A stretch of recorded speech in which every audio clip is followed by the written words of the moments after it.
The Boston Celtics got out the brooms and swept the Indiana Pacers away. No one's really convinced that they're impressive outside of Boston. We'll debate that. Plus, we'll remember the greatness that was Bill Walton. That and more on Locked On NBA.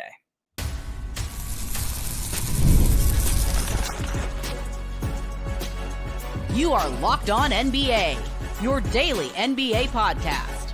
Part of the Locked On Podcast Network, your team every day. Welcome to Locked On NBA, your daily source for all things NBA from the Locked On Podcast Network, your team every day. Thanks for joining us and making us part of your day, making us your first listen each and every day, Monday through Friday. Appreciate you guys being with us. Today's show is brought to you by FanDuel. Make every moment more. Right now, new customers get $150 in bonus bets with any winning $5 bet. That's $150 with any winning $5 bet. Visit FanDuel.com/lockedon to get started. My name's Matt Moore. I'm the senior NBA writer for the Action Network, co-host of Locked On Nuggets. I'm joined by David Ramil. He's co-host of Locked On Heat. Coming to you after the Boston Celtics have advanced to the NBA Finals yet again in their illustrious history. I don't have the number. I meant to look that up for how many finals appearances this is. They're obviously chasing banner 18, but that's going to be well north of that. Obviously, the Celtics get the win 105-102 and sweep the Indiana Pacers. They don't even lose one single game. No Tyrese Haliburton in game 4. Lots to get to. What was your big impression from game 4, David? Oh, just Celtics finding a way to close it out late and shutting down Indiana. I think Indiana collapsed yet again. And you can point to that as something that's been a kind of recurring theme from this playoff series, but you can't take away credit from Boston for finding ways to muddy things up for a team that looked really good offensively for the whole regular season and for most of the postseason as well. Indiana's offense had been really dominant and impressive for most of the year, and Boston just seemed to really figure them out and shut them down in close game situations, and Indiana just didn't have an answer. You could say that maybe they might have found one with Haliburton, but although that wasn't the case for the first couple of games of the series too. So if you're looking at what the Pacers did wrong, it's that they couldn't close out games, but you also have to look at what Boston did well, and I think that was the story of the series. Yeah, I just think it's impossible to be like, the Celtics can't close games, and then they close games, and we're like, no, not like that. Like, you can't, no. Like, they did close these games, and if you want to say, so like, I'll say this. I think if Jimmy Butler plays in the first round, that series probably goes to 6. I think that if Donovan Mitchell plays in that second round, that the Cleveland Cavaliers series probably goes to 6 if he played the entire way. I think I think that with Mitchell, they could get that to 6 games. I don't necessarily think that Haliburton changes the outcome here. I think I've been higher on Tyrese than most people this season. I thought he was worthy of his All-NBA selection. He is the engine of the number 2 offense in the league. And this was Hallie's first playoff series. But also just like Hallie was really uneven. Like Haliburton was really uneven, where there were nights where it was like, what a freaking game. Like game 7, he was fantastic in the Garden. And he was good to start this series. But there was also like a lot of moments along the way when he disappeared. Like game 5 versus the Knicks, when he took a lot of grief after that game and then went on to win the series, and no one gave him credit because the Knicks got hurt. You play who's in front of you. That's the Boston Celtics. You play who's in front of you. And if we're going to sit here and say that you have to close games in terms of your execution, they did it well enough to get these wins done. You don't have to do it clean. You don't have to be great. You don't have to be efficient. And I'll actually say this, that I think the clutch stuff is mostly variance. And I say that as a guy that covers the Nuggets, who are number 2 in clutch offense and number 2 in clutch defense, and hung their hat on that all year, and then had late season losses to the Mavericks and Suns at home, and then lost in clutch time several times in their second round and lost to the Wolves. Like all of that stuff, like, what did the Nuggets get worse in clutch? Were they not actually? No, like a lot of it's just variance, man. And so I think the Celtics finding a way to win, I think, is actually pretty relevant. I walk away impressed with this Indiana Pacers team, David, but I will say that, like, look, do I consider this to be an impressive finals run? No, obviously I don't. You can't look at this and be like, man, this Celtics team, oh boy. But I also don't think it matters. They did enough to get the win. They're in the finals again for the second time in 3 years. That's really impressive. Yeah, I'm with you there. I know a lot of people listening to and watching the show might find this a departure from where I've normally been, but it's a tired argument. Like, there's only so much they can do. Did they catch some breaks? Sure, but every team has to catch some breaks along the way, and maybe they caught more than most. Maybe it was historically easy. If that's for somebody, I don't even know if that's capable of being ranked, but you also have to look at what they did.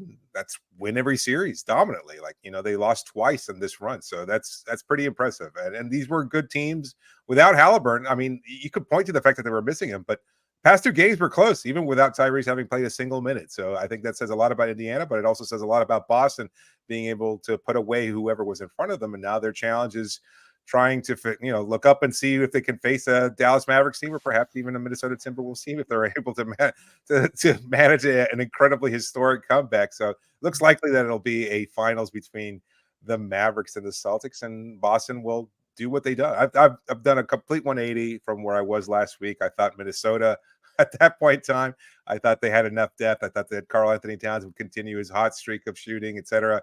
That has not been the case. Dallas has looked really, really good. They have the 2 closers. It's going to be an interesting test, right? Because we keep hearing this whenever the broadcast talks about the Dallas Mavericks. They've got the 2 best closers in the game. And then, concurrently, you've got, can Boston close out these games? Boston has been really good. They dominate on both sides of it. But at the same time, you've got 2 players in Luka Doncic and Kyrie Irving that can really close games late. How does Boston respond? It should be an interesting series. And this is not to dismiss the Minnesota Timberwolves. It's just, again, historically unlikely that they'll be able to mount any kind of comeback. And whether it takes 4 games, 5 games, 6 games, or whatever, it looks likely that Dallas is going to be able to advance to the finals. And I'm looking ahead already because, Boston had a pretty easy run in the Eastern Conference, and they get to celebrate. Yeah, and they're gonna have some time off. The NBA Finals will not start until June 6th. That is locked in. So if you look at the calendar as you listen to this on Tuesday, it's May 28th. So got a few days here. I'll just say this: I'm not thrilled about basically having to generate content every single day about these finals. Not excited for that. But it's a great job, so who can complain? Jaylen Brown wins Eastern Conference Finals MVP, wins the Larry Bird trophy. I was really glad to see this. I thought they were going to give it to Tatum after the big scoring performances. Jaylen Brown, to me, was the best player in the series. He had the key turnover on Tyrese Halliburton in Game 1 and then hit the shot to force overtime. He was the best player in Game 2. He's been more consistent. I really love what I've seen from Jaylen Brown. I think Jason Tatum is their best player, David, but because of the way that the Celtics are built, they're not really built for one player to shine over the rest of them. Tatum's their best player. The player who has played the best this season, I think, is Jaylen Brown. I think that's fair. And I think he's certainly been the best player in this series, too. So I think he's completely deserving of the award. And they've had so many contributions from other players, even without Kristaps Porzingis. We saw Derek White come up huge. Of course, he hit the game winner in tonight's Game 4. So that was an incredible moment for him. But Brown, in general, has been Boston's best, most consistent player. And I think that's fine. I think he's deserving. And I'm curious to see how Tatum responds in the finals, because obviously if they face Dallas in the finals, he's going to be their key matchup, right? They're going to try to focus on him to try and shut him down. Does that mean we're going to see opportunities for Brown to increase his scoring load the way that we saw in the Eastern Conference Finals?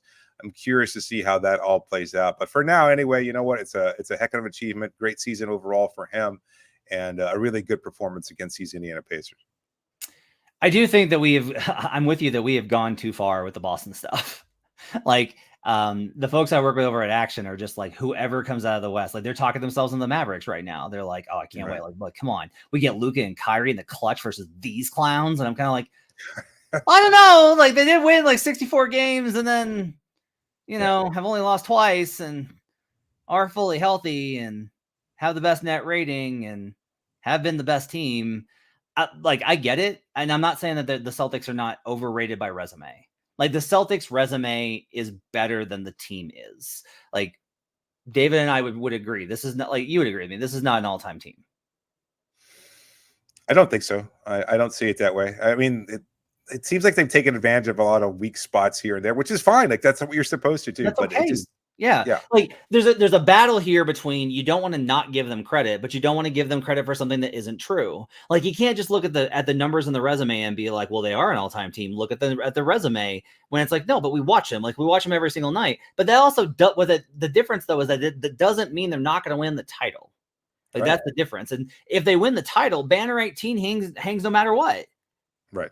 Like, that's no the thing. Necessary. Yeah. And I will also say this, that Brad Stevens was a heck of an NBA coach, even if he was a little overrated in some hypothetical trade scenarios. But he also, like, look at what he did with this team. Traded Marcus Smart for Kristaps Porzingis, who, by the way, they hasn't played since the first round, and is like, by the way, he's going to play in the finals. Like, that's very evident from any of the content coming out of Boston. Like, Peyton Pritchard had an interview today. Like, KP's back in the finals. But he trades for KP, which like kind of completes them, gives them that weapon that they needed. Yeah. And then they trade for Drew Holiday, right? Like on the eve of the season, essentially, they pull off this trade for Drew Holiday and it works. And that's a credit to both the players and the coaching staff from Joe Mazzulla, who I have criticized a lot, and Brad Stevens for making those moves. Like this team was built pretty incredibly. And I think they deserve a lot of credit for that. No doubt. Even before that, like Derek White, I mean, I think he's been phenomenal this year. Obviously, that was a pretty. I don't think it was a highly regarded move. It was like, oh, okay, well, that's a nice piece to kind of shore up a backcourt there. But can he play alongside Marcus Smart? Does he back up Smart, etc.? And he's wind up flourishing. He'd made the trade, of Smart something that was a no-brainer at that point in time. If you can shore up another weakness and add some length and size and shooting ability in Porzingis, you absolutely do, even if you're trading with the quote-unquote heart of the team. And so it's been a smart move, no pun intended. And at the same time, I think it's one that's worked out. It's a number of moves that have really worked out. It's a really good, solid roster composition, and you have to give them credit for that. On the other side, let's talk about the finals a little bit. Let's just like kind of like first kind of thoughts on that. Plus, we'll take a look back at the Pacers season. We'll do that when we return on Locked On NBA. It's winner take all time in the NBA and NHL, and FanDuel is giving you a shot to bring home a big win of your own. Right now, new customers get $150 in bonus bets with any winning $5 bet. That's $150 to bet on spreads, money lines, player props, and more. Visit FanDuel.com/lockedon and make every playoff shot count. FanDuel, America's #1 sportsbook. We'll be right back on Locked On NBA. Back here on Locked On NBA. Thanks for joining us, making us part of your day. Let's talk about the Pacers real quick, David. Everyone was kind of like, well, Giannis was hurt, and then all of the Knicks' pets' heads fell off. I was just really impressed with the Pacers, man, because so much of the playoffs is about, have you been there? Do you know how to handle those moments? And like we saw even in game 4, no, they don't. But this was like this was valuable experience for them.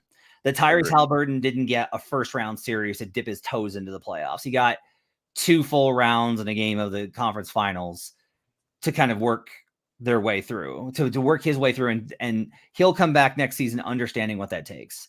I think the Pacers found out that, hey, Andrew Nembhard's a gamer, man. He's up for it.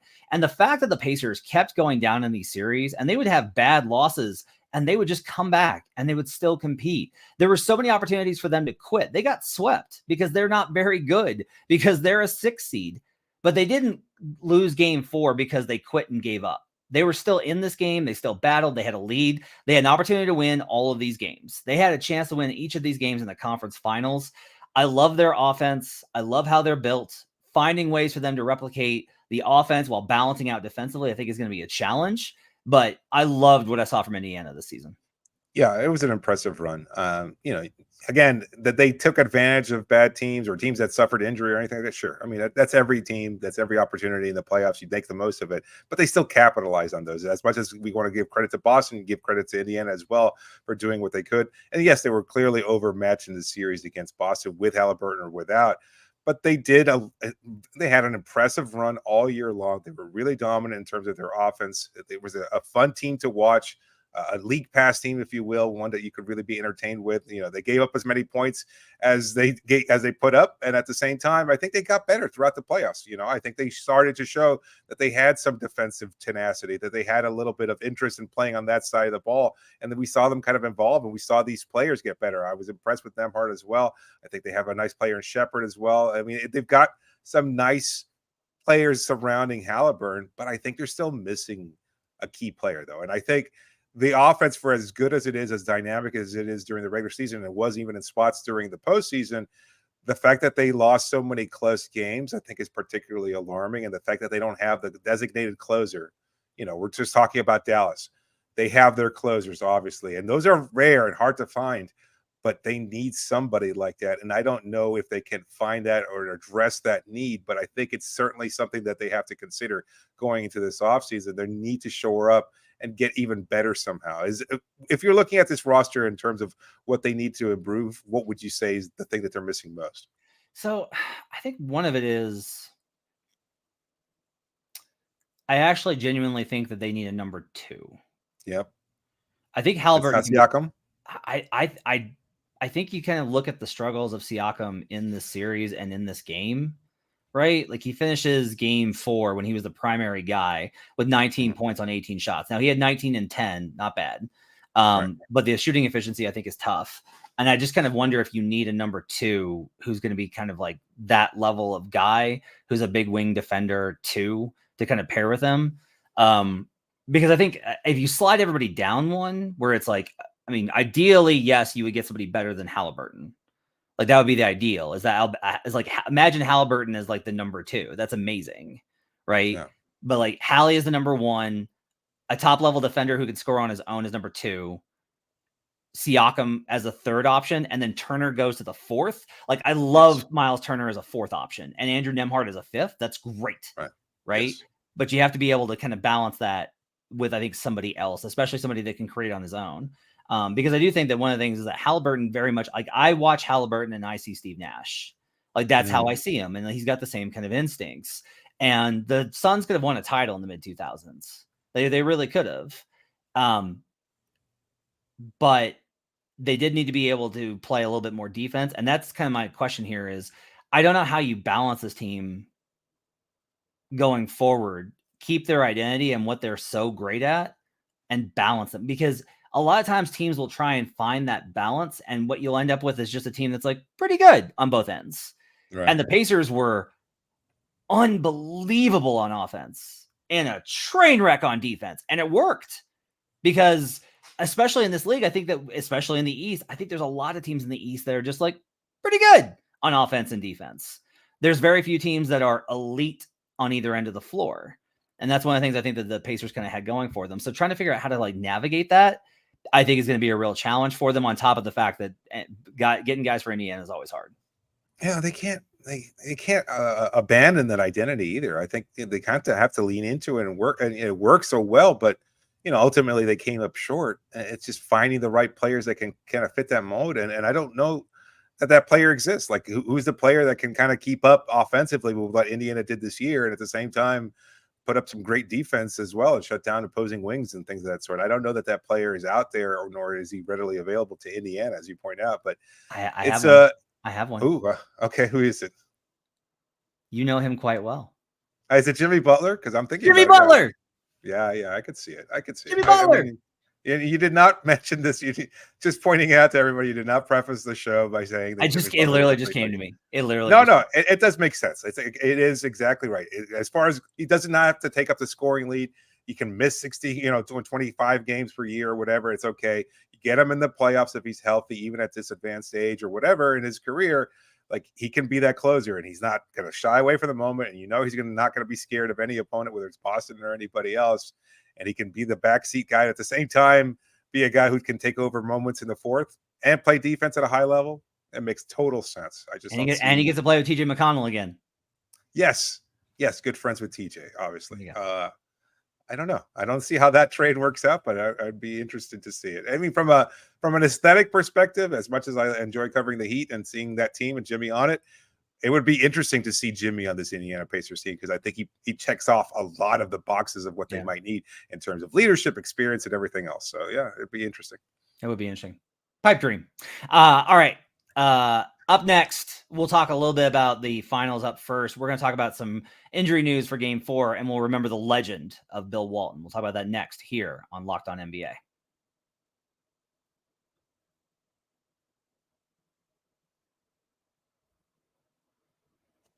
Final segment here on Locked On NBA. Thanks for joining us. Matt Moore alongside David Ramil.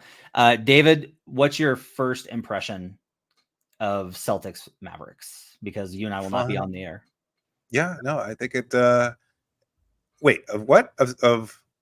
No, I mean, I just mean before that, like after, like we'll be on next Monday to preview it. We'll still have like a full Oh, a full okay. couple of days before that series begins. We'll actually be on the 4th 2 days advance, but I just mean after the Wolves or the Mavericks clinch the West is what I mean. Yeah. I think it's going to be fun. We talking about Celtic. I'm sorry, you said Mavs and Wolves or Mavs? Sorry, Mavs Celtics. What's your impression on Mavs Celtics finals? It's going to be fun. I think it is going to be interesting. I look, the Mavs team has really shown a lot of mettle. I don't, they were really good. They've obviously changed since the trade deadline. Everybody's talked about that at length, but their identity has evolved. They've changed. They still have this fun dynamic with Luka and Kyrie. They're getting this incredible play with Derek Gafford. He's been phenomenal and provides a real spark. Derek Lively, too, who we'll talk about in a minute. They've just got a really good, well-balanced team. And at the same time, I think clearly they would be the best team that Boston has faced up to this point. So I don't know how it all shakes out, because I think you can make an argument for either team. As good as Boston's been, I think Dallas has been really good in their run as well. And they've got a much more well-rounded group than Boston has faced. So it's going to be, I don't know that I have a clear first impression. I'm just looking forward to that matchup because I'm curious to see how it does play out. Because I thought it was going to be completely different seeing Dallas and Minnesota. I saw Minnesota do great things. And yes, they were built to beat Denver, and maybe they just did not have the right personnel to match up with Dallas. But at the same time, I think this Dallas group and seeing how they could play against Boston should be a challenge for both teams. And I could see it go either way, although I'm leaning more towards your prediction of a Boston banner 18. The matchup, I think, is really interesting. I do lean towards Boston quite a bit from the perspective of the Mavericks want to shut down the points in the paint, and the Celtics don't really care about points in the paint. And the Mavericks are like, we're going to make you shoot stilted jumpers. And the Celtics are like, we made the entire plane out of stilted jumpers. That's what we did. I like the switching defense versus the Mavericks. There's some really good data for Jaylen Brown defending Luka Doncic the last 2 seasons. There's some really good data for Jason Tatum doing a pretty good job on him. Surprisingly, people are going to think that Derek White and Drew Holiday are going to. He beasts those small guards. They can't get into his airspace. So the success rate of those guys versus Kyrie is a little bit higher. So I think that Derek White and Drew Holiday will guard Kyrie. And I think that it'll be interesting to see. I also think that if Lively's back, which we should assume, Jason Tatum will defend Daniel Gafford or Derek Lively because they'll pre-switch it. That's actually what I think that they're going to do. And they'll have Kristaps Porzingis guarding PJ Washington. That's actually what I think what they'll do there. So it should be a fascinating matchup. Joe Mazzulla versus Jason Kidd is very much a battle of, we didn't really think either of these coaches were that good, and here they are. I love the Mavericks in this Wolves series. I thought this matchup was terrible for Minnesota. That's looked pretty good so far. I don't like the matchup nearly as much for Boston, but we'll see what happens. Speaking of, by the way, Derek Lively will be out for game 4 of Mavericks Wolves, but Maxi Kleber is likely to play.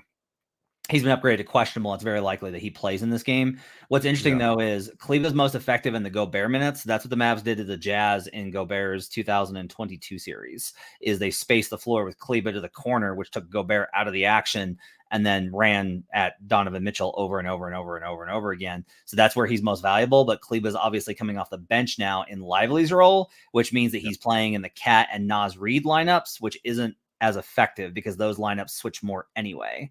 So it's kind of like an interesting kind of balance there.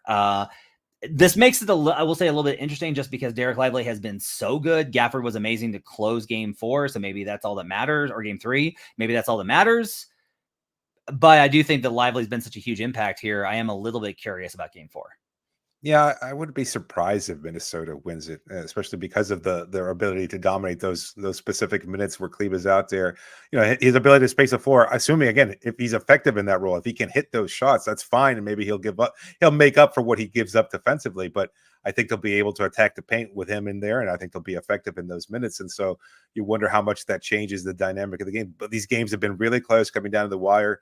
And so, those minutes could swing the entire outcome of the game. And I don't think it changes the outcome of the series. Again, history shows that this isn't really possible, but it does, and Lively will return presumably at some point. So once he's back out there, Kleber probably doesn't play much, or I guess he could play alongside Lively as a backup, but that does, it depends on matchups and how the game is going and things of that sort. But this is a tough game for him to come back to from injury after having missed so much time too. So it's going to be a really interesting thing. But I my feeling is that Minnesota will probably win game 4, but then Dallas can probably close the game in 5 anyway. Yeah, it seems like I think the Mavericks get it done tomorrow night. I just think the Wolves There you are go. done. I just think that most of these teams when they're down 3, I will say it's one of the impressive things about the Pacers. Most teams when they're down 3-0 are like, yeah, that's it, man. Like, it's fine. Let's just go through. Let's just get out of here and be done. Like, I've been in locker rooms and when teams are down 3-0 and heard guys on the phone talking to significant others being like very loudly, so that I was not eavesdropping, but guys being like, yeah, no, we can leave Tuesday. So like it happens. Yeah. Again, not trying to eavesdrop, never trying to eavesdrop. I try very hard to like keep my head down when I'm in the locker room. Was not a secret. But they're talking loudly like that. You can't over it. Yeah. I mean, they're making it known. And that's probably a guy on his way out of the team too. Yeah, it was. Maybe that's accurate. It was. Some guys though, I will say, are like, no, we can do this. Like I've seen them absolutely hold on belief, but it's tough. Also tough. The NBA lost a giant on Monday. Bill Walton passed away at the age of 71 after a brief bout with cancer. Walton, obviously a legend in the game. David, what was your reaction to the passing of Bill Walton? I've been lucky enough to meet him a couple of times and talk to him because he was always what impressed me is that he was such an unwavering supporter of all things basketball. Like you hear guys that are talking about the brotherhood and everything else, but this is a person that, at least from what I saw, really embodied that. He was there at the Hall of Fame receptions. He was there at the Hall of Fame, media sessions and things at events that he didn't have to attend. And this was in his older age, obviously, limping, walking with a cane, and obviously older. This is a 7-footer who's battled foot injuries and back injuries his whole career, his whole life. And who I didn't know he was battling anything, to be honest with you, because he was the same Bill he'd always been. And yet he was still gracious with his time. He still talked.